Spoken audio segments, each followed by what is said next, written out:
What is going on, guys? Coming at you now, Merxias here. So today I'm bringing you guys a kind of different video, more of a theory video, because yesterday, Saturday, the 12th of September, Koro leaked this image that you see on the screen now. And this image, what it shows us, is what is called Zygarde Perfect Form. Now, if you remember, like 2 months ago, in whenever the movie Hoopa, the Unbound Djinn, I believe it was called, was released, there was a trailer for something. And in that trailer was some gigantic shadowy figure that no one could figure out. I mean, yeah, there were theories, and being like, oh, maybe it's like that original dragon, the one from Kyurem, Reshiram, and Zekrom when they were all combined. Or some people said, oh, it's probably a Zygarde form because they're hexagons. Well, to the people that said it was a Zygarde form, tip my hat to you, because they were correct. In this leak, we see Zygarde Perfect Form.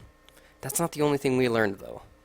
So, if you guys remember that little blob dude, he is what is called Zygarde, like, brain, kind of.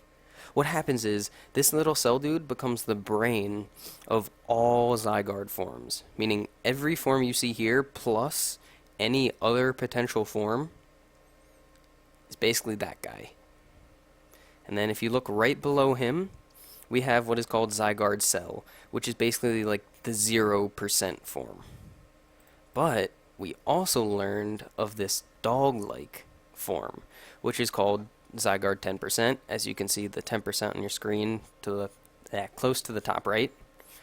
Under that, you see X, Y, and Z. That's for something different. I'll talk about that later.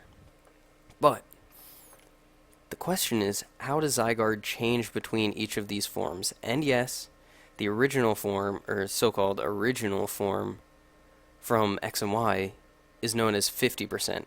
Well, the 50 got cut off, but you can see the 5 of it. So, I have a theory that basically Zygarde has only enough power to help the situation it's in. If you remember its Pokédex entries from X and Y, it basically said Zygarde's true power would be released when the ecosystem falls into disarray, I believe was the word they used. So basically, whenever the balance of nature gets disrupted, Zygarde, turns into its best form, the perfect form. So my theory is it only has as much power as needed. So if we remember back in X and Y, it was at this 50% stage.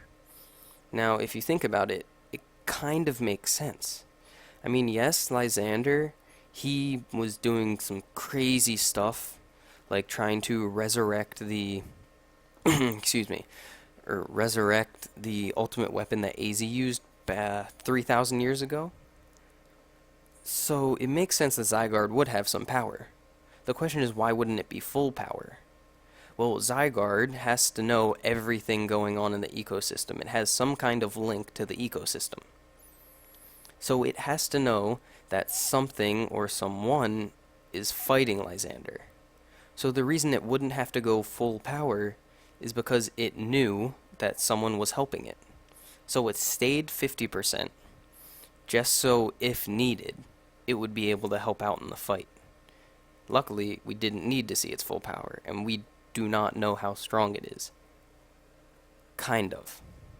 We have a, not limit, but an estimate, I would say. If we look back to this image, down under, if you look at the big picture of Zygarde Perfect, down at the little one by his feet, that tells us, the little words there tells us its power is greater than Xerneas and Yveltal's combined. So, if it's just in lore perspective, we don't know how strong this Pokemon's going to be, stat-wise.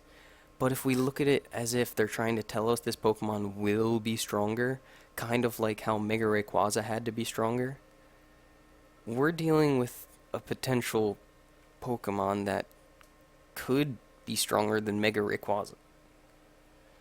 Other than that, this information, oh my gosh, it's told us so much, and it just opens up so many more possibilities.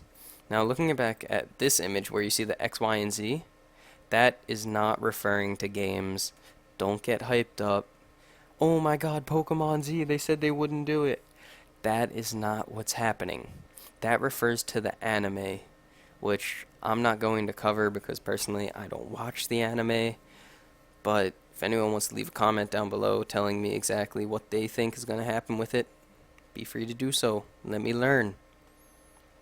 So what we might expect game-wise could be Pokemon XZ and Pokemon YZ.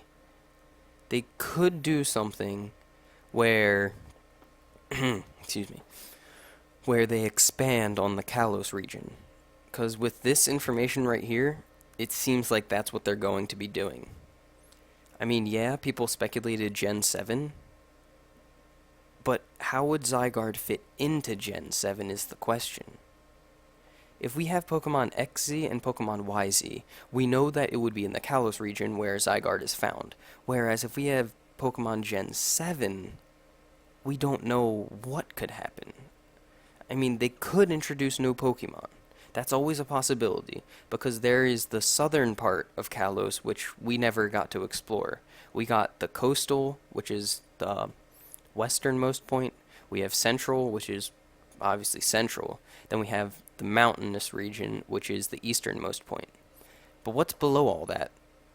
There's still land down there that we didn't get to explore. So another theory I have is they might do something like they did with Black 2 and White 2. As it might not be XZ or YZ. Like they could do X2 and Y2.